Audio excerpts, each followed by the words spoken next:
Bom, vamos lá. Abra sua Bíblia, por favor. Lucas 16.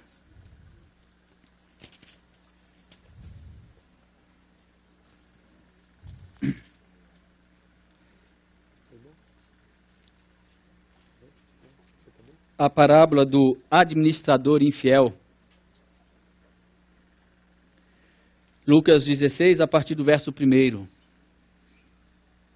Jesus disse aos seus discípulos: o administrador de um homem rico foi acusado de estar desperdiçando seus bens.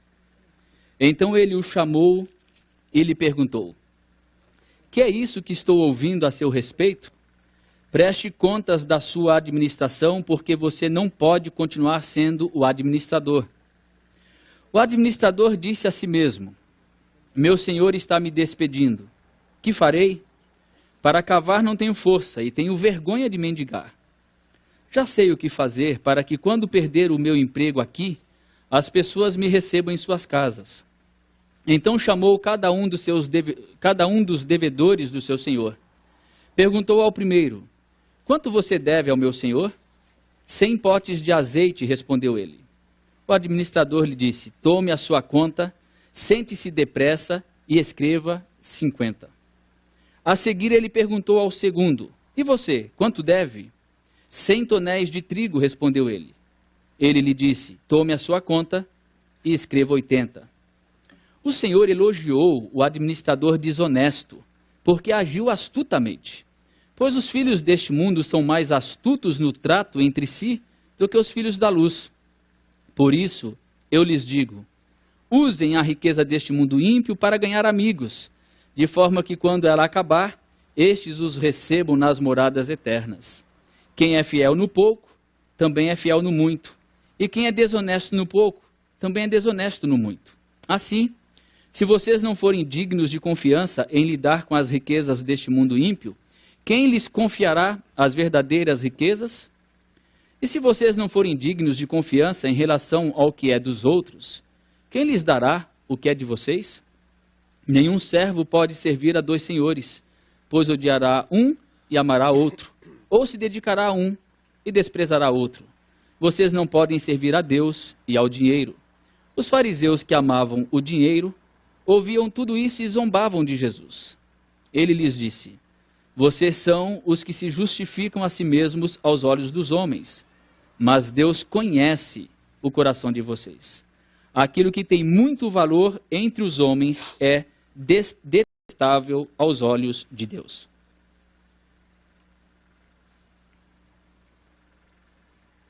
Aí no versículo de número 11, se vocês não forem dignos de confiança em lidar com as riquezas deste mundo ímpio, quem lhes confiará as verdadeiras riquezas? Nós estamos enfrentando uma crise financeira muito grande em nosso país, que dizem ser maior do que, dizem não, de fato é maior, muito maior do que aquela que enfrentamos quando houve o problema da bolha imobiliária nos Estados Unidos em 2008.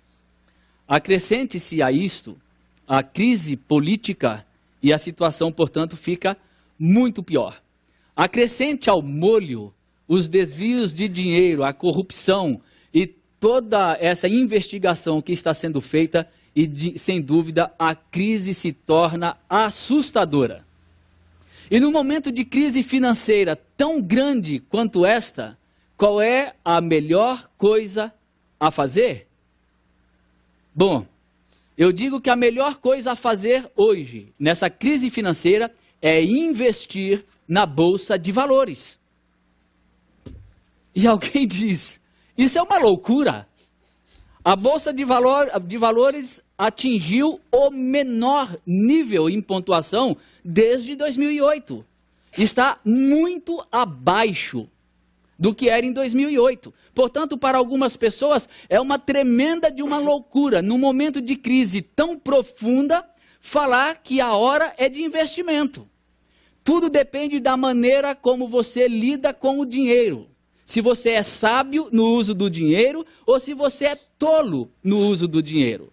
No momento de crise, alguns se escondem, fogem e acham que é hora de apenas guardar, se proteger e não fazer nada. Ah, mas quem sabe mexer com dinheiro, sabe que essa é a melhor das oportunidades. Quem entende de dinheiro, espera uma crise, porque é a grande oportunidade de multiplicar riquezas. Então, se você quer um conselho, pegue o dinheiro que você tem guardado na caderneta de poupança e coloque o todo na bolsa de valores. Porque é o melhor momento para investir. Nunca foi tão bom na história do Brasil.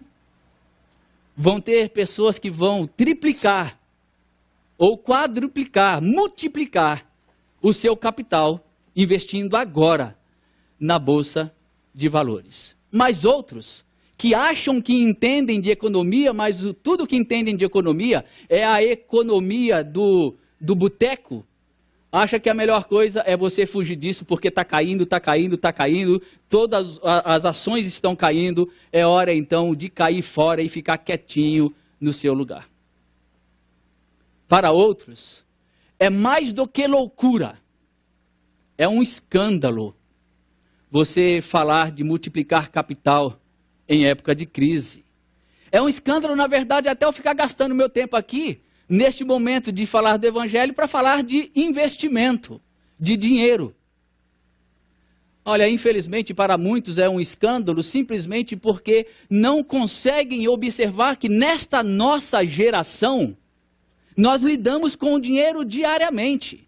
Não é uma questão de você querer ou não querer. Nós, infelizmente, estamos todos os dias mexendo com dinheiro. Nós trocamos o nosso tempo por dinheiro. Nós trocamos as nossas habilidades por dinheiro. Nós trocamos os nossos serviços por dinheiro. Nós damos dinheiro para termos água, para termos energia. Nós damos dinheiro para poder andar de carro. Nós damos dinheiro para usar gasolina. Nós damos dinheiro para trocar pelas coisas que nós precisamos. Portanto, o dinheiro faz parte da nossa existência e simplesmente esconder os olhos disto é fazer de conta que nós não vivemos neste mundo. Portanto, no mundo perverso, no mundo ímpio, com dinheiro ímpio, a gente tem que ser no mínimo sábio para entender que o dinheiro tem as suas próprias regras e não sermos tolos. Os filhos das trevas são mais hábeis do que os filhos da luz, porque os filhos da luz são cheios de dedos e não conseguem perceber e fazer o melhor uso daquilo que tem à mão sem vender a alma. Não conseguem fazer o melhor uso de uma situação ruim para torná-la favorável a si mesmo, sem que isso lhe custe vender os seus princípios. Loucura para uns, por acharem que não é hora devido à crise, escândalo para outros porque acham que esse não é um tema digno da grandeza daqueles que pensam em coisas eternas. Mas se esquecem que nós vivemos aqui e agora neste mundo e nós não temos como fugir dele e o melhor é fazer o melhor com ele. Só que aqui nessa passagem não é de dinheiro que Jesus está falando. Se vocês não forem dignos de confiança em lidar com as riquezas deste mundo ímpio, quem lhes confiará as verdadeiras riquezas? Jesus não está falando de riquezas deste mundo, ele está se referindo a outras riquezas. E já que estamos falando de riquezas espirituais, o Evangelho, o maior de todos os tesouros, o Evangelho que é uma pérola de grande valor, o Evangelho que é um tesouro escondido no campo, que quem o acha vende tudo o que tem, a fim de ter esse grande tesouro, ele também é uma tremenda de uma loucura e um enorme de um escândalo. Loucura para gregos, loucura para filósofos e um tremendo de um escândalo para os judeus. Agora observe o ministério de Jesus, se ele não foi envolto em loucuras e escândalos. A encarnação já é uma loucura.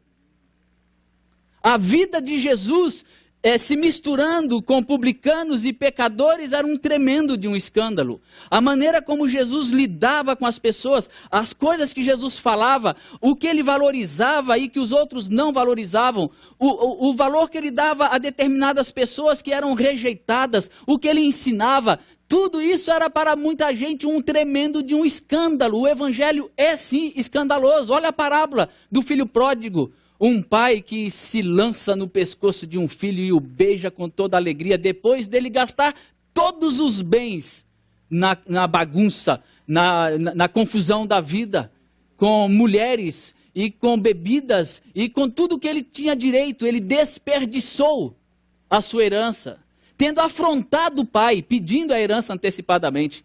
E mesmo assim esse pai lança-se no pescoço desse filho que volta e dá para ele uma festa. Escândalo. O evangelho é escandaloso. E o evangelho é uma enorme de uma loucura. E nós somos convidados exatamente para vivermos essa loucura e aceitarmos esse escândalo sem escândalo algum em nosso coração. Aí entra essa parábola do administrador infiel, que é uma pedra no sapato de um monte de gente. Para entender, para tentar explicar o significado dessas palavras de Jesus. Agora, só não entende essa parábola quem ainda se sente escandalizado com o evangelho. Só não entende essa parábola aqueles que ainda continuam achando que é uma loucura da qual se deve fugir, uma loucura da qual se deve esconder, uma loucura da qual devemos nos proteger, ao invés de nos lançarmos ao convite dessa loucura. Agora, se você olhar essa passagem do administrador infiel, você poderá entendê-lo se você observar que ele faz parte de um grupo maior de ensino de Jesus, de parábolas. Então, se você olhar no capítulo 15, no versículo 1, todos os publicanos e pecadores estavam se reunindo para ouvi-lo. Mas os fariseus e os mestres da lei o criticavam. Ou seja, Jesus se reunia com publicanos, com pecadores, com os rejeitados, com meretrizes, e os santinhos, os fariseus, os doutores da lei, o criticavam. Este homem recebe pecadores e come com eles. Então, vejam só o versículo 3 do capítulo 15, então Jesus lhes contou essa parábola. O texto, o assunto, o momento, começa com os fariseus, criticando a Jesus porque ele se reunia com publicanos e pecadores. Então Jesus conta algumas parábolas, mas nós nos acostumamos a pensar apenas em 3 parábolas que Jesus contou para explicar este assunto, para confrontar os fariseus. A parábola da ovelha perdida, que está aqui logo em seguida no capítulo 15, a parábola da dracma perdida, que está logo em seguida, e a parábola do filho pródigo. Mas nós não consideramos que esta parábola aqui do capítulo 16, do administrador infiel, faz parte do mesmo grupo de parábolas que Jesus contou com qual objetivo? Ele contou com o objetivo de colocar diante dos fariseus e dos mestres da lei essa questão dele se reunir com publicanos e pecadores, dele se juntar com essas pessoas que eram abandonadas, largadas, consideradas pervertidas, corrompidas e que não tinham parte com Deus. Foi para isso que Jesus contou essa parábola, para falar a respeito de este homem recebe pecadores e come com pecadores. Ele contou então a parábola da ovelha perdida, ele contou a parábola da dracma perdida, ele contou a parábola do filho pródigo e a parábola do administrador infiel. Ora, vocês já ouviram quantas mensagens a respeito da dracma perdida, da ovelha perdida e do filho pródigo? Se você entende essas 3 parábolas, você entende também a parábola do administrador infiel. Só não entende a parábola do administrador infiel os mestres da lei, né? Dentre os quais estavam aqui estes, no versículo 2, né? Mas os fariseus e os mestres da lei. Os mestres da lei modernos também têm grande dificuldade com essa parábola porque ela não se encaixa dentro daquela caixinha hermeticamente fechada dos seus dogmas, das suas doutrinas, porque há coisas desconcertantes nessa parábola. Há uma aparente contradição. Parece que Jesus está aqui ensinando a desonestidade, estimulando alguém a fazer, pagar propina, a comprar pessoas com dinheiro. Aliás, o pessoal de Brasília não pode ler esse capítulo aqui não, né? Porque tem um versículo aqui que é perigoso para eles, né? Vamos falar baixinho. Porque vai que o presidente da Câmara, que é evangélico, use, né, isso aqui. Olha o versículo 9 do capítulo 16. Usem a riqueza deste mundo ímpio para ganhar amigos. Então, é o que eles aprenderam a fazer muito bem. Usar e, obviamente, não entendendo o espírito do que aqui está dito. Mas é usar a riqueza para comprar amigos, não ganhar, né? Comprar amigos. O pior é quando eles usam a riqueza que não é deles, né? Mas que é de todos nós aqui. Bom, os mestres da lei, aqueles que ficam tentando fazer o ensino de Jesus encaixar-se naquele quebra-cabeça teológico deles, têm um problema enorme com essa parábola, porque ela não se encaixa. Essa é uma peça que parece não se encaixar em lugar nenhum da teologia, especialmente quando diz para conquistar amigos, para que quando faltar aqui, eles os recebam nos portais eternos. Aí pronto, aí dá nó na cabeça de teólogo, né? Os mestres da lei têm dificuldade porque não enxergam o todo. No meu entendimento, esse texto completo, ele vai até o versículo 15, porque ele começa com os fariseus, lá no capítulo 15, versículo 1, e termina com os fariseus nos versículos 14 em diante. Os fariseus que amavam o dinheiro, ouviam tudo isso e zombavam de Jesus. Os mesmos fariseus que lá atrás, fala-se, vendo Jesus com os publicanos e pecadores, zombavam de Jesus. Olha só esse Jesus, ele come com publicanos e pecadores. Aí Jesus conta para eles 4 parábolas, digo, e então conclui-se com os fariseus. Portanto, para entender essa parábola do administrador infiel, a gente precisa olhar o todo, que vai do versículo 1 do capítulo 15 até o versículo 15 do capítulo 16. Aí você tem o ensino completo a respeito desse assunto. E é isso que eu gostaria de fazer com vocês aqui agora. Quem é a ovelha perdida? Eu. Você. Nós somos as ovelhas perdidas que Jesus veio buscar. Quem é o filho pródigo? Eu sou o filho pródigo.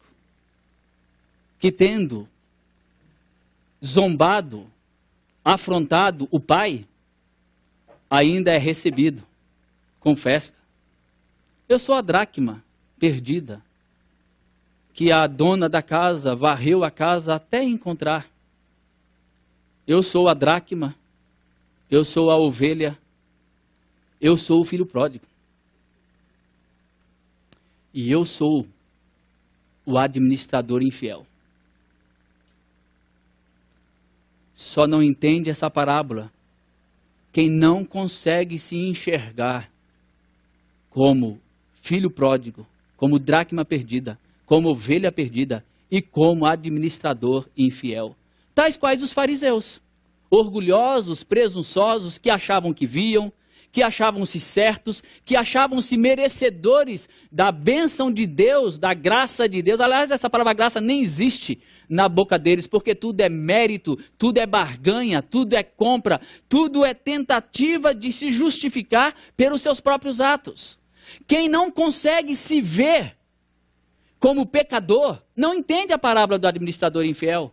Quem não consegue olhar para si mesmo e enxergar-se como a ovelha perdida, não tem como entender essa parábola. E infelizmente tem muitas pessoas que acham que estão entre as 99 ovelhas que foram deixadas no aprisco.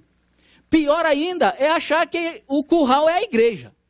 Eu não sei onde foi que tiraram essa ideia de que Jesus tinha 100, o bom pastor, né, o pastor da parábola, tinha 100 ovelhas, deixou 99 no aprisco, no curral, e foi atrás da ovelha que se tinha perdido, e que alguém resolveu achar que o curral no qual as 99 foram deixadas é a igreja.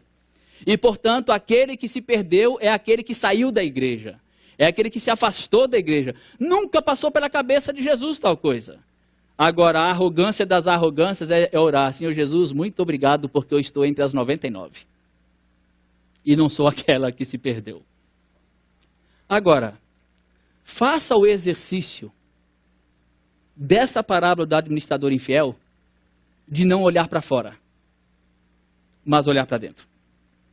Faça o exercício de não tentar entender essa parábola teologicamente, de acordo com os padrões dogmáticos de qualquer linha teológica que seja. Tente parar de olhar para essa parábola como quem olha para um desconhecido, um administrador infiel que pode ser qualquer um. Um personagem de uma história. Tira o personagem da história e coloca teu nome. Tira esse personagem desconhecido e saiba que é você. E interprete essa parábola olhando para você. Observe o que ela diz para você. Vamos lá?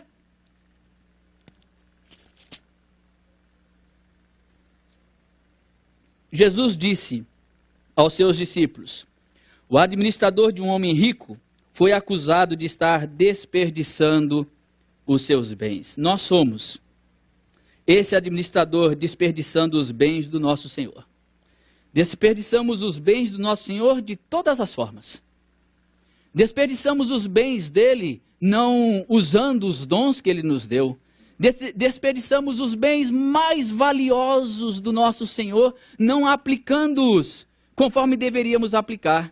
Todos os valores, todas as virtudes, todos os ensinos, tudo aquilo que nele percebemos, tudo aquilo que nele vemos, tudo que dele recebemos, nós somos administradores infiéis que no decurso da nossa existência vamos desperdiçando os bens do nosso Senhor, não sendo solícitos na obediência àquelas coisas que o nosso Senhor nos determinou como nosso Senhor. E aqui, esse senhor da parábola provavelmente era um dono de terras. Ele era um homem rico. E ele tinha terra e arrendava essas terras para que as pessoas pudessem plantar nessa terra. E normalmente ele tinha um administrador que apenas falava por ele. Ele que cuidava da administração desses arrendamentos. E cuidava que cada pessoa no seu arrendamento pagasse ao seu senhor aquilo que era devido. Nós não sabemos exatamente qual era o papel específico desse administrador, da maneira como ele administrava e como é que ele estava roubando o seu senhor. Como é que ele estava desperdiçando. Alguns sugerem que ele trabalhava como um agiota, cobrando mais do que devia, mas isso não parece ser o caso. O que nós não sabemos é como é que ele desperdiçava os bens do seu senhor. Como é que ele era desonesto. Como é que ele roubava? E é bom que não se diga mesmo, porque existem 1000 maneiras de nós desperdiçarmos os bens do nosso Senhor. Cada um tem a sua e tem opções para se inventar mais uma. Portanto, Lucas sempre faz isso de não deixar claras e especificar cada coisa, porque ele espera que seus leitores se vejam naquilo que ele está escrevendo. E espera que você e eu nos vejamos ali. Como é que esse administrador desperdiçava os bens? Não sei. O que eu sei é que ele desperdiçava os bens. Como é que você desperdiça os bens como um administrador infiel? Eu não sei como você desperdiça os bens do seu Senhor. Eu sei como eu desperdiço os bens do meu Senhor. Eu sei o quanto eu vou falhando enquanto caminho. Eu vejo o quanto eu vou desperdiçando as coisas que o Senhor me deu, me entregou, não somente no que diz as coisas materiais, mas aqueles bens mais valiosos que eu vou desperdiçando enquanto vou caminhando. Eu sou um administrador infiel. E esse senhor, ele chega até mim e me chama, e diz o verso 2, ele o chamou e lhe perguntou: que é isto que estou ouvindo a seu respeito? Preste contas da sua administração, porque você não pode continuar sendo o administrador. E aí o nosso Senhor chega para nós e diz: o que é que você está fazendo?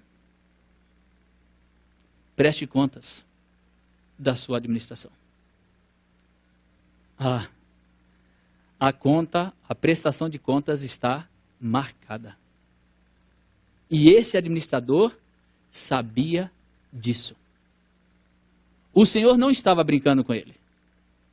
O Senhor já tinha claro, acertado, que haveria um momento em que ele teria que prestar as contas. Portanto, prepare-se para a prestação de contas. O administrador não fala nada. Falar o quê? Ele já sabia que ele havia sido pego em falta. Ele já sabia que não havia desculpa a ser dada. Ele já sabia que não havia justificativa. Ele havia sido surpreendido. Ele achou que poderia esconder. Ele até conseguiu esconder de muita gente. Quem o via achava que cara bom. Mas não sabiam que por trás ele estava desperdiçando os bens do seu Senhor. Da mesma forma, você e eu, como administradores infiéis, perante Deus, nós até conseguimos esconder bem a maneira como desperdiçamos os bens do nosso Senhor. Aqueles que estão ao nosso lado talvez nem percebam o quanto desperdiçamos. Mas nós sabemos que não existe desculpa. O travesseiro nos condena. A nossa consciência nos condena. A nossa história nos condena. Mas não é só a história, não é só o travesseiro, não é só a consciência. A nossa essência nos condena. Nós nascemos em pecado. Fomos assim concebidos. E podemos falar de nós, miseráveis homens e mulheres que somos.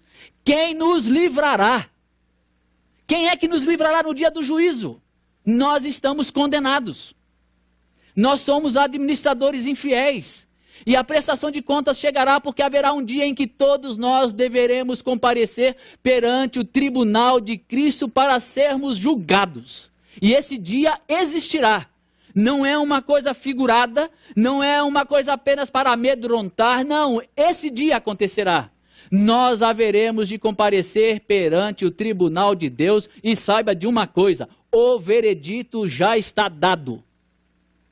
Preste contas da tua administração, porque você foi achado infiel e não poderá mais continuar na administração. Qual vai ser o nosso argumento perante Deus no dia do juízo? Qual vai ser a nossa explicação? Qual de nós poderá apresentar alguma prova cabal de inocência? Impossível. E aí, o administrador, diz o verso 3, disse a si mesmo: meu senhor está me despedindo. Que farei? Para cavar não tenho força, e tenho vergonha de mendigar. E aí? O que você fará? Nós estamos aqui caminhando nessa vida, enquanto vamos indo em direção ao dia do juízo, porque o Senhor disse: presta contas da tua administração. Mas esse Senhor deu a esse administrador a oportunidade de reunir as contas, presta contas. E esse administrador já sabia que o Senhor era misericordioso. Por quê? Um Senhor que não fosse misericordioso já o teria mandado para trás das grades. Um Senhor que não fosse misericordioso não pediria a ele: presta contas. Pelo contrário, você está sumariamente demitido. Mas naquela época não era demitido com os direitos trabalhistas que temos hoje. Você deve ir para os verdugos. Você deve ir para a prisão. E um senhor faria isso normalmente de acordo com a tradição comum àquela época. Mas esse senhor rico, até pelo fato de que as pessoas vão a ele para dizer: olha, você está sendo roubado. Ele deveria ser um senhor respeitado. Respeitado pelas pessoas da comunidade.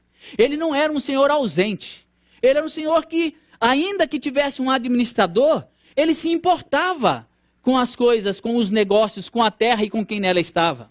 E por isso alguém diz: olha, não seja roubado, o seu administrador está lhe roubando. E ao invés de ser mandado para a prisão, o Senhor ainda diz: o que é isso que eu ouço a teu respeito? O que é isso que eu ouço a teu respeito? Sem julgamentos definitivos, sem mandar imediatamente para a cadeia, dá a ele a oportunidade de prestar contas. E a atitude desse administrador infiel em se encontrar com os Obrigado. Arrendatários. Que palavra complicada agora, né? A atitude dele em permitir que ele se encontrasse demonstra que ele não havia comunicado que aquele administrador infiel havia sido já demitido. Para todos os efeitos, ele ainda falava em nome do Senhor. Para todos os efeitos, ele ainda era o administrador. E ele conhecia o Senhor rico. E sabia que ele tinha bom coração. E ele sabia que não havia esperanças para ele. Cavar e trabalhar na terra? Não. Isso é muito para um cara que só mexeu com papéis até agora. Mendigar? Nem pensar. Já sei o que eu farei. Versículo 4. Já sei o que eu vou fazer para que quando perder o meu emprego aqui, as pessoas me recebam em suas casas. Então chamou cada um dos devedores do seu senhor. Perguntou ao primeiro: quanto você deve ao meu senhor? 100 potes. 100 potes de azeite, respondeu ele. O administrador lhe disse: tome a sua conta, sente-se depressa e escreva 50. A seguir ele perguntou ao segundo: e você, quanto deve? 100 tonéis de trigo, respondeu ele. Ele lhe disse: tome a sua conta e escreva 80.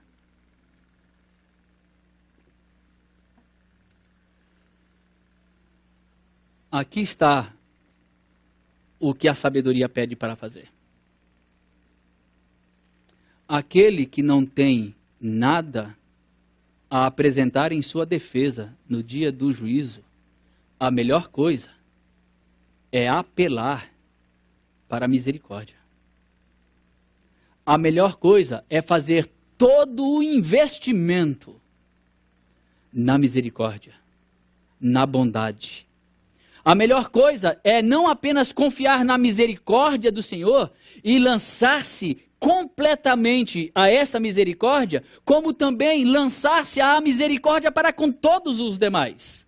Quem não tem nada e foi achado em falta, quem é administrador infiel, precisa relativizar, diminuir o débito, a dívida de todo mundo.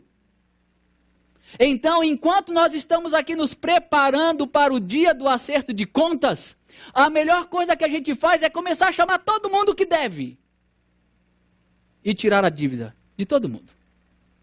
Quem é que deve ao seu Senhor? Ah, todo mundo. Todos nós devemos. Todos os seus semelhantes devem. Devem os mais diversos tipos de dívidas. E o que você e eu somos chamados a fazer é apelarmos para a misericórdia, é investirmos toda a nossa vida, toda a nossa existência, enquanto nós caminhamos aqui, na misericórdia. Nós somos convidados para andarmos pelo mundo perguntando: qual é a tua dívida? Pois tu está perdoado dela. É diminuir o peso, é tirar a carga dos ombros e ajudar a carregá-la. É ir caminhando pela vida, olhando as pessoas que estão carregadas de dívidas, as mais diversas perante Deus, e que também não têm desculpa nenhuma diante dele, olhar para todas elas com misericórdia, com bondade no coração, e dizendo: como é que eu posso fazer para diminuir a tua dívida? Como é que eu posso fazer para diminuir a tua carga? O que é que eu posso fazer para que o que você deva menos? O que é que eu posso fazer para que a sua vida seja melhor? O que é que você precisa? Você precisa de abraço? Então eu lhe dou abraço. Você precisa de quê? De acolhimento? Eu lhe dou o acolhimento.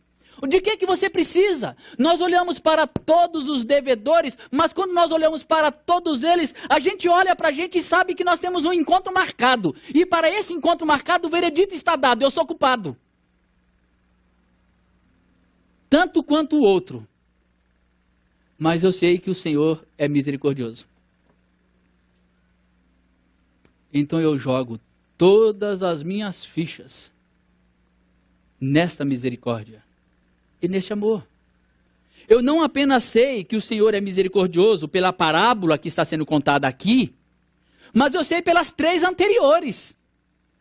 Eu sei que o Senhor é aquele que, tendo uma ovelha se desgarrado, ele deixa 99 e vai atrás dessa ovelha que sou eu. Ele vem atrás de mim.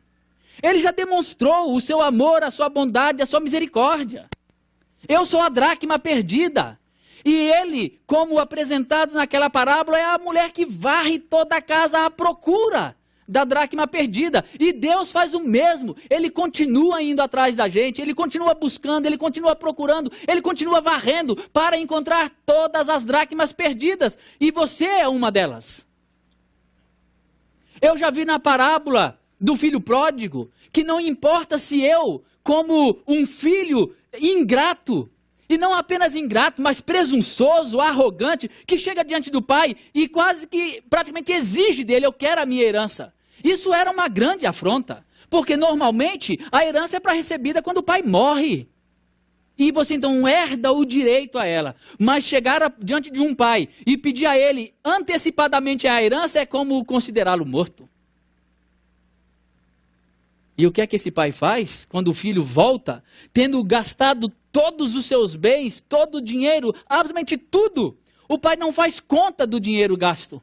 O pai não faz conta da afronta. O pai não faz conta de tudo que o filho ingrato fez. Pelo contrário, sem que o filho tenha que dar qualquer explicação, nem mesmo a explicação que ele havia planejado dar.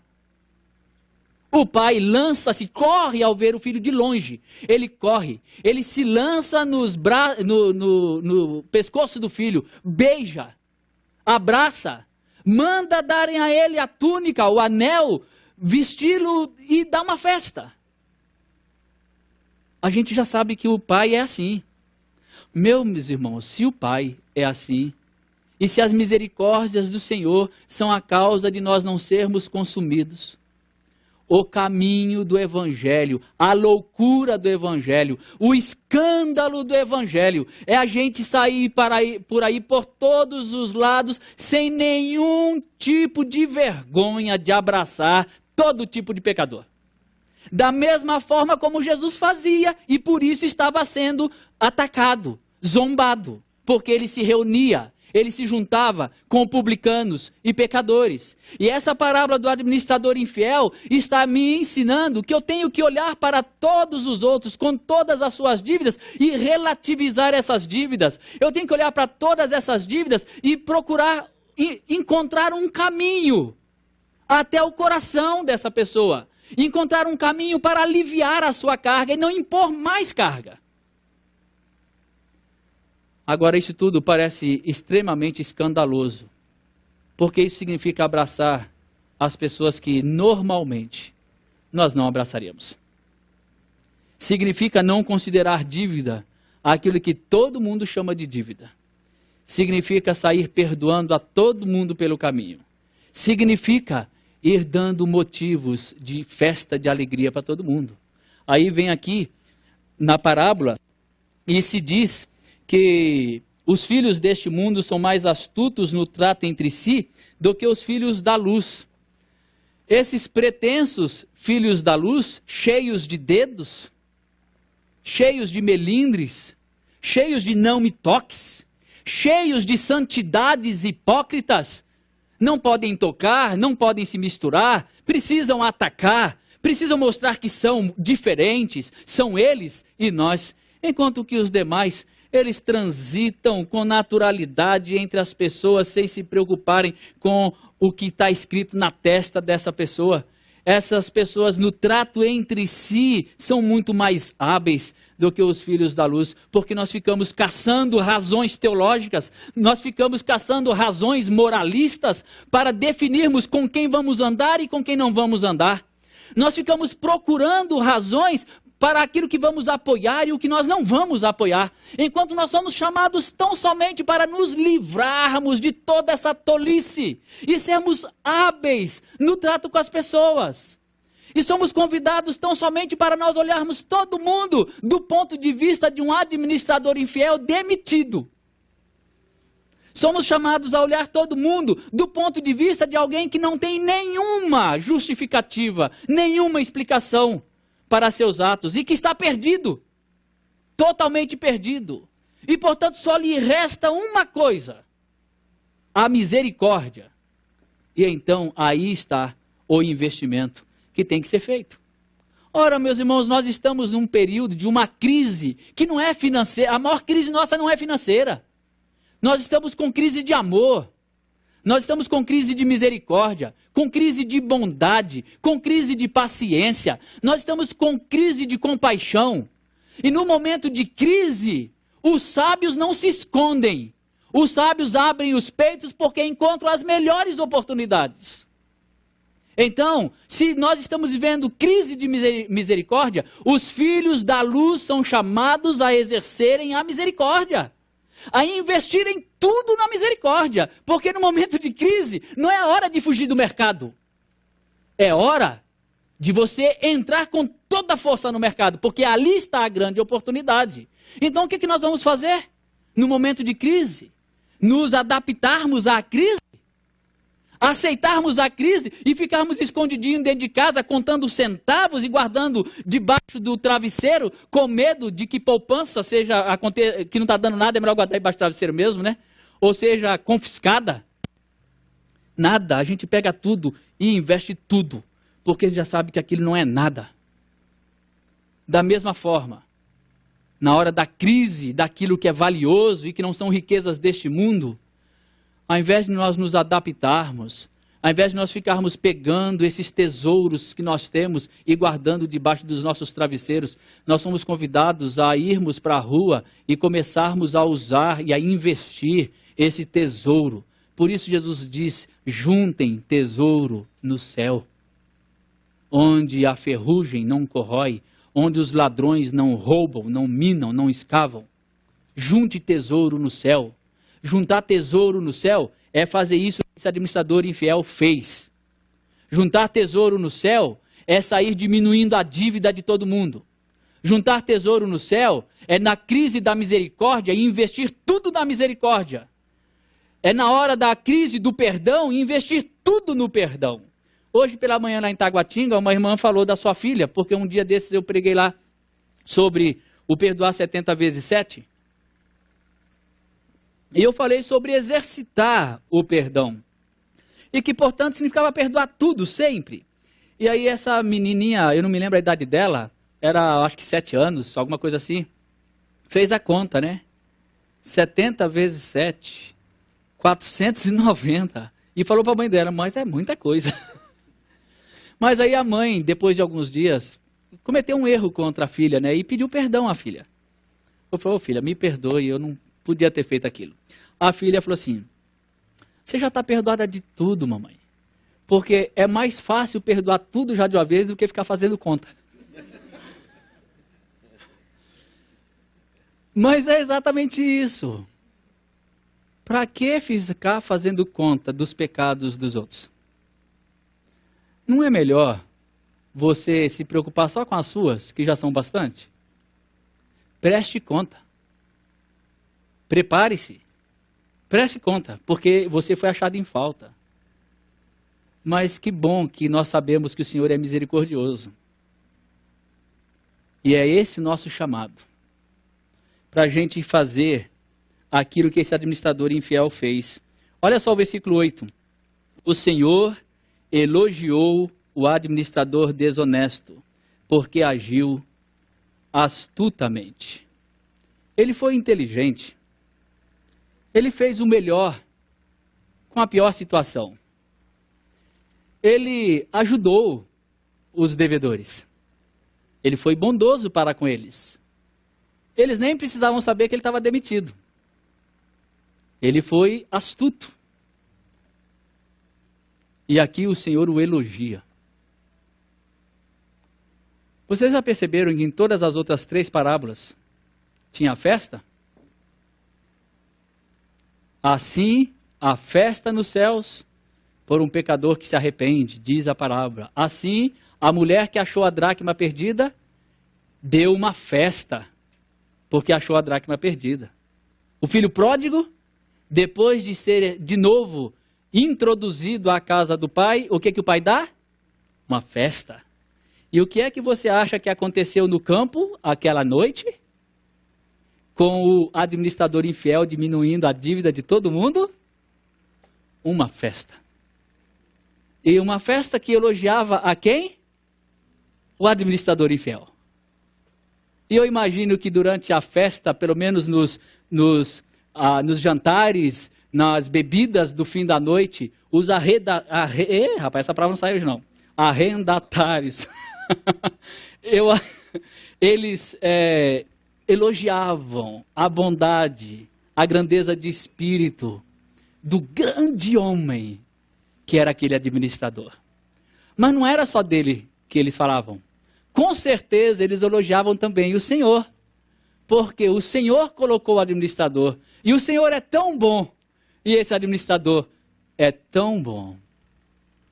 Sabe, que a gente saia distribuindo misericórdia por aí, nem que seja só para fazer amigos,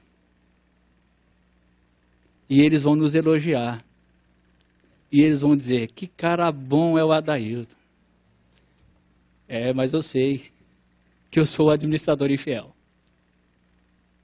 Agora, não é melhor a gente passar por essa vida distribuindo misericórdia?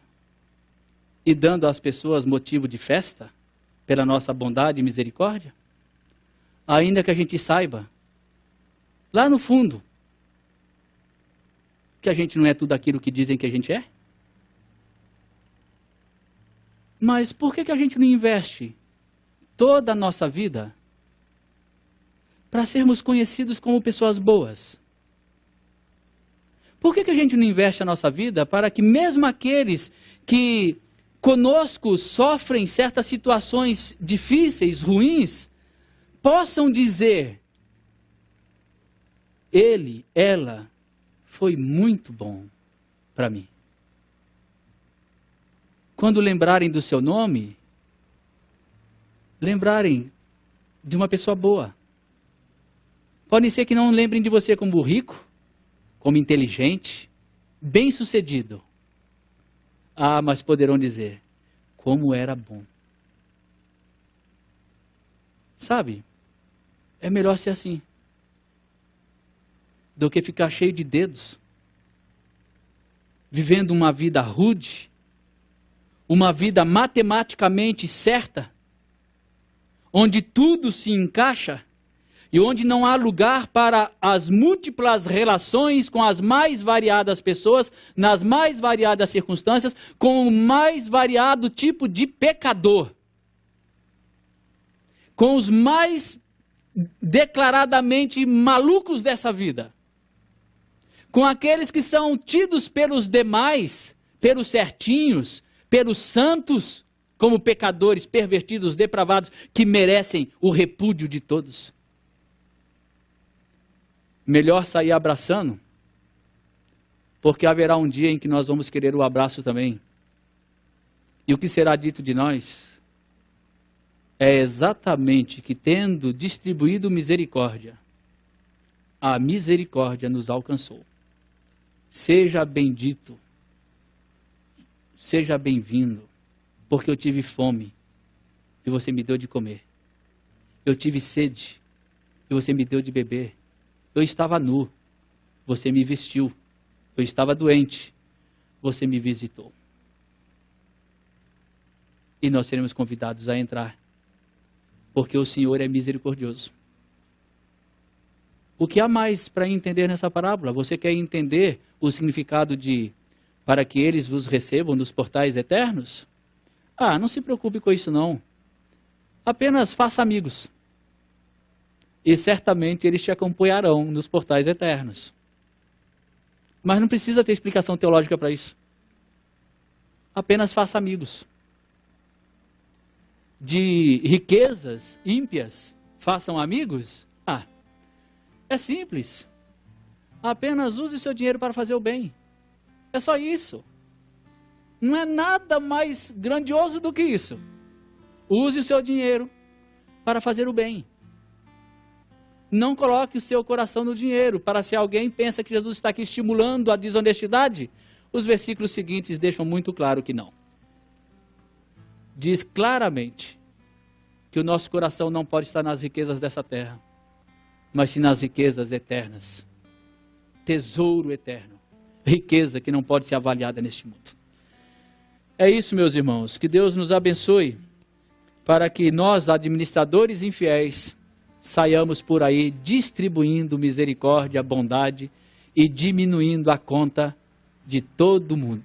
Portanto, se eu lhe devo alguma coisa, já pode ir cortando a minha dívida aí com você, tá certo? Obrigado, Rita. Você está perdoada, viu? De todas as suas dívidas. Vamos cantar? Vamos ficar em pé, gente, que vocês já se cansaram, né, de ficar sentados aí?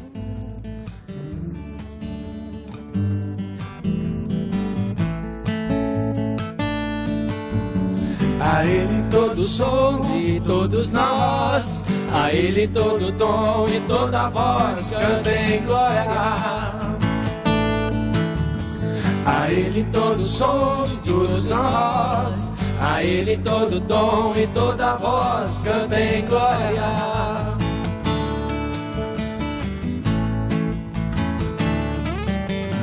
Aquele que sonda o meu interior, me conhece por dentro, sabe como eu sou. E nem o seu próprio filho poupou em meu amor. Eu não quero mais sair desse universo de amor. Aquele todos somos, todos nós, a Ele todo tom e toda voz cantem glória. Glória. Início. Aquele que sonda o meu interior, me conhece por dentro, sabe como eu sou.